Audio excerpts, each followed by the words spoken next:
Salam əziz şagirdlər. Bu gün sizin üçün ion rabitə mövzusunu qısa şəkildə izah etməyə çalışacağam. Keçək izaha. İon rabitə nədir? İon rabitə metal və qeyri-metal arasında yaranmış elektrostatik bir bağdır. Nümunə üçün natrium xloru göstərə bilərik. Natrium və xlor atomu arasında yaranmış bu rabitə ion rabitədir. İon rabitə. Yəni natrium metaldır, xlor qeyri-metal arasında yarandı ion rabitə. Natrium iodid. Kalyum 2SO4, natrium 3PO4. Oksidlərin nümunə göstərə bilərik. Kalsium oksid, kalyum oksid, natrium oksid və s. Yəni görürük bunların tərkibində metal da var, qeyri-metal da var. Deməli tərkibində mütləq və mütləq ion rabitə olacaqdır.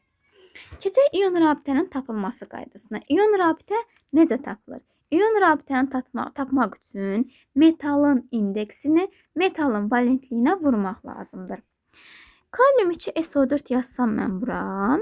Kalyumun indeksi 2'dir. Yəni metal burada kalyumdur, indeksi 2'dir. Valentliyi 1'dir. 2'ni 1'ə vurdum 2. Deməli burada 2 ion rabitə var. Natrium fosfat. Natrium 3PO4. Natrium 1 valentli elementdir. İndeksi 3'dür. 3'ü 1'ə vururam. Demək ki, burada 3 ion rabitə var. Bir də burada istisna mən bir şey demək istəyirəm ki, biz həmişə deyirik metal və qeyri-metal arasında, metal qeyri-metal görəndə ion rabitə olmalıdır. Amma ola bilər ki, biz metalı görmərik, amma orada ion rabitə var.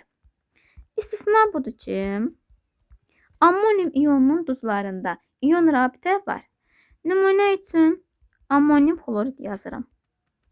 NH4 2 SO4 yazıram və ammonium fosfatı da yazırıq.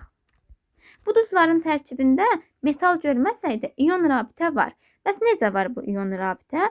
İon rabitə ammonium ionu ilə xlor arasında yaranır. Bu ammonium ionudur. Daha açıq şəkildə yazıram. Ammonium ionu müsbət yüklü bir iondur. Bununla xlor mənfi ionu arasında yaranmış bu rabitə ion rabitə hesab olunur. Yəni burada ammonium ionu və xlor atomu arasında ion rabitə var.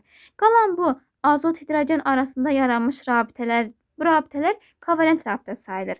Amma ammonium ionu ilə xlor arasında yaranmış rabitəyə isə biz deyirik ion rabitə.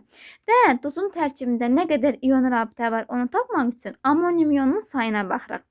Məsələn, burada bir dənə var. Burada 2 ammonium ionu var, 2 dənə var.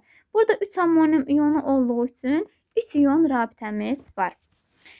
Bu da belə.